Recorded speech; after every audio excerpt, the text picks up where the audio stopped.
What is up guys, this is Tito back with another video on the Redmi K20 Pro, and today in this video I'm going to be showing you the latest EvolutionX ROM again because this update just makes a huge difference. Now if you're wondering about the build date, this is the 19th April 2022 build. Now when I flashed this particular build, it was on Google Drive, but I think right now it's available in the website as well. Now in this particular build, they have fixed the hotspot issue. There was a hotspot bug earlier. That bug is not present anymore. Also, a lot of stuff has been improved, like the fingerprint scanner and stuff. The speed of the fingerprint scanner is insane right now, which I will show you of course. But right now, let me just show you the about section first. In the about section, of course, we still get the EvolutionX logo up top, and we have the Android version as 12, but this is actually Android 12L. If you're noticing, we get this, you get a haptic feedback every time you just rotate the clock. We have the EvolutionX version showing as Snow 6.2.2 still. The security patch is latest of April 5th, 2022. And the stock kernel here is the Soviet Star kernel.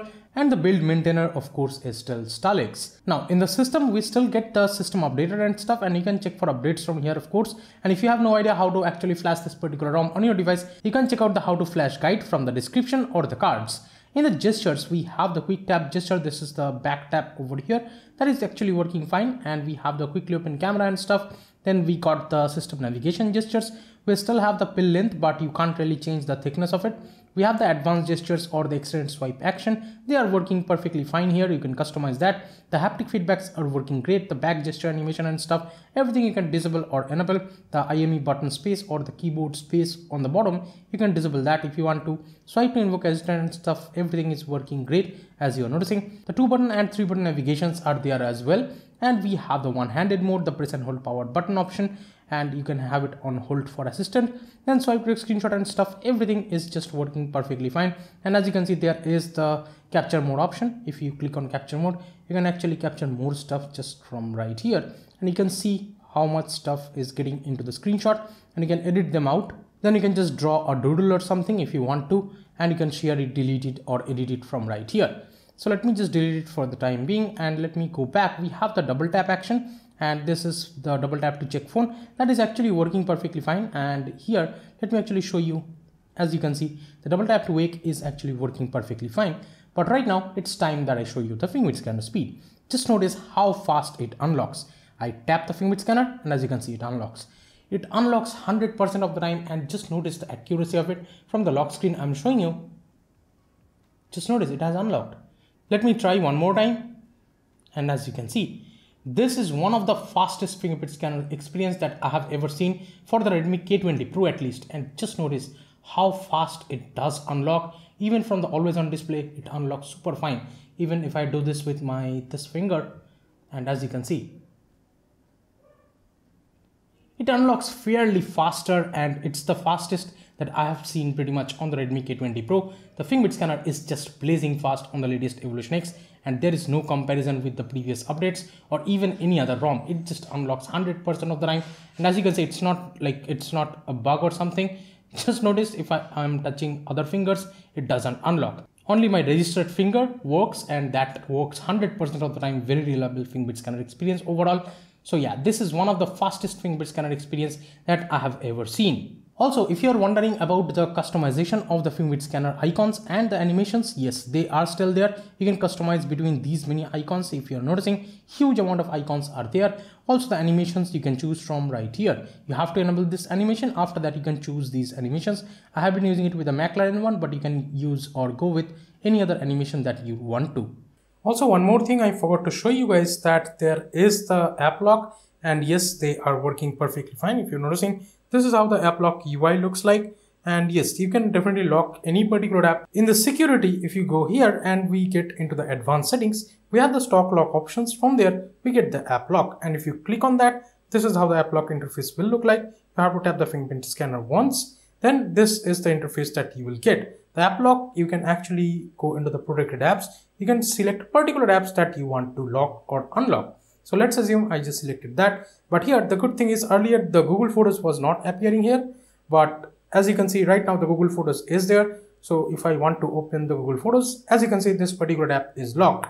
So if I tap on Google Photos or something, as you can see, it shows me that I have to tap the fingerprint scanner to actually unlock. But let me actually show you. If I unlock this particular app, just tap the fingerprint scanner, and as you can see, the app actually unlocks. So this is great that the app lock is working perfectly fine. Also, you do have the auto lock timeout and stuff. If you click on that, we have up to 30 minutes, and we have the collapse notification and stuff for that, and we have the enable biometrics for that. Also, there is the face unlock and the fingerprint scanner option. I haven't set it up face unlock, but let me actually do that. So as soon as I look at the camera, as you can see, the face unlock has set it up, and from here you can actually choose to swipe up the screen to actually use the face unlock. So let me actually go into here, and if I double tap to wake and then swipe up, it will bring the motorized front camera, and as you can see, it unlocks. So yeah, the unlocking process is very fast with the face unlock too, but yeah, this is no comparison with the fingerprint scanner. The fingerprint scanner is just blazing fast over here. Just notice how fast it unlocks. By the way, the customization panel still has huge amount of customizations. As you can see, this is the evolver. Of course, we get that on the top of the settings, and in here you get plethora of customizations, and we do have the long press toggle torch, the double tap to like lock the screen and stuff. We of course have the unlimited Google photo storage, the unlock higher FPS in games. Also, we have the unlock higher quality streams and stuff. Everything is there, and we still have the USB configuration and stuff. You can set it as you want to. So yeah, all the like customization that were there earlier, they are still present.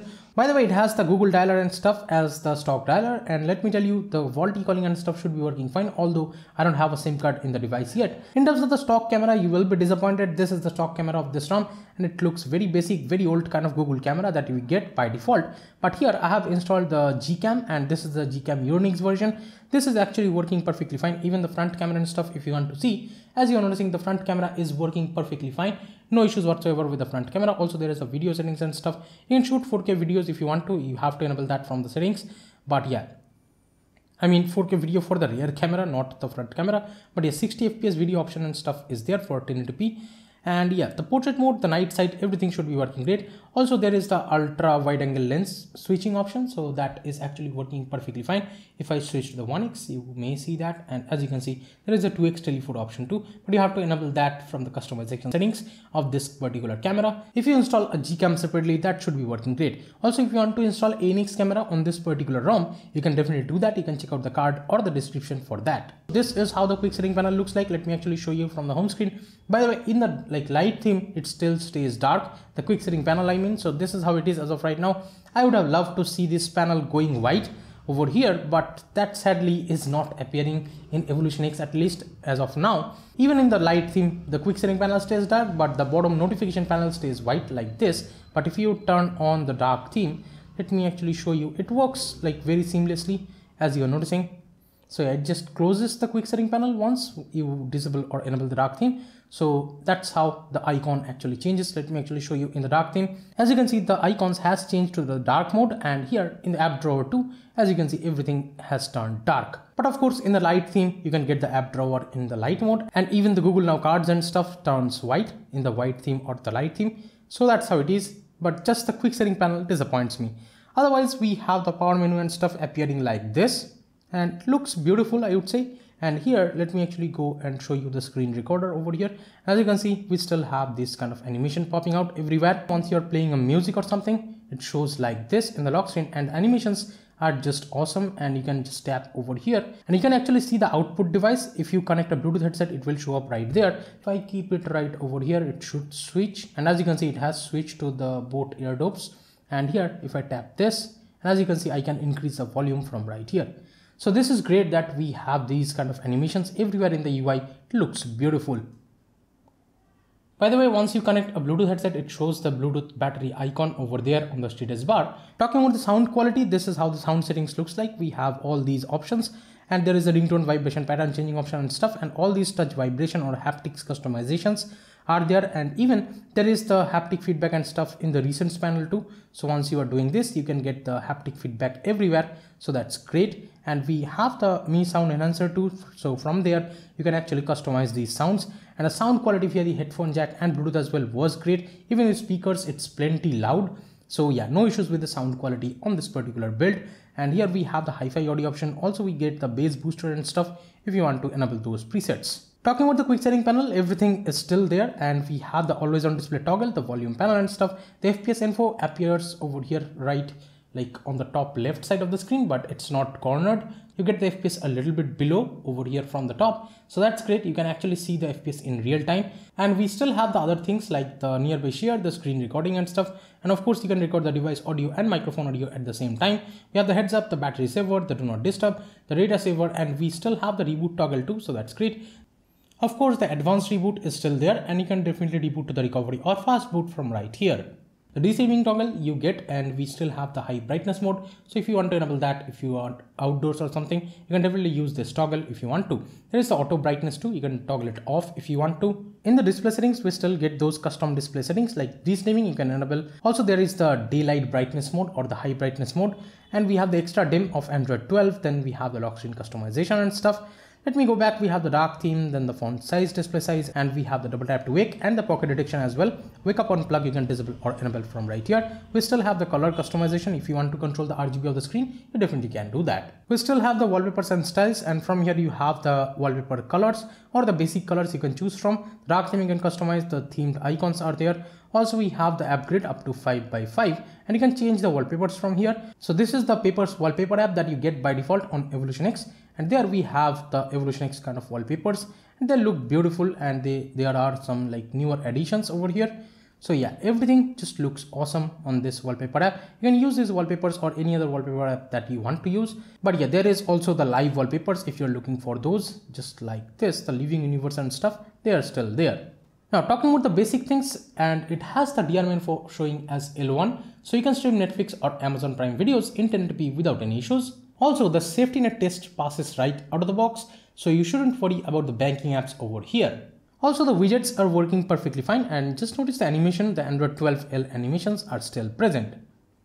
And if you want to go split top and stuff, you can definitely do that from right here. Let me actually go to the Play Store. And here, this is how you can switch the apps just like this. And as you can see, the Android 12L kind of split top is actually working perfectly fine. And in the recent apps, it still like keeps those apps together. As you can see, you can open multiple apps together. You shouldn't worry about that. Overall performance of the whole UI was awesome. And if you're willing to see the benchmarks on this particular build, here are the Antutu Geekbench score with a CPU stress test on this particular build.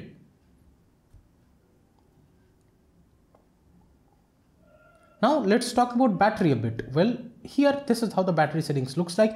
Yes, it has the battery status in bold font, and we have this battery bar of Android 12 right below the percentage. We have the battery usage from right here. The view usage for past 24 hours option is there. So from that you can actually view the usage from right here for the past 24 hours, of course, with this toggle. And we have the battery saver. You can schedule the battery saver mode, and we have the idle manager, and you can turn it on if you want to keep no background tasks. And we have the battery charge warning and stuff. Then we also have the battery temperature showing up on the bottom. Now I have tested the battery with the Accu battery app, and with that, let me actually show you the screen on time that I have got. Here the screen on actually shows for about 6 hours. So I would say 6 hours of screen on time is decent for a device which is 3 years old and has 700 plus charging cycles. But yes, the standby time is great. I have had no issues whatsoever with the standby time on this particular ROM. And the battery life is decent over here. You shouldn't worry about that. And the fast charging and stuff, everything is working great over here. The device does not get hot while fast charging or something. Also, if you want to see my battery's health, let me actually show you from this Accu battery app's prediction. It shows about 80% health left for my battery. And here I have about 3184 mAh of the health of the battery.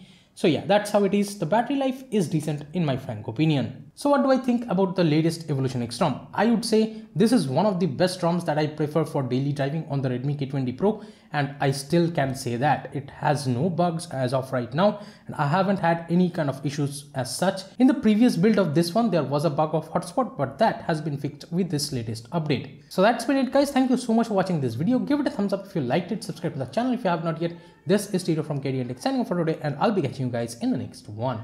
Bye now.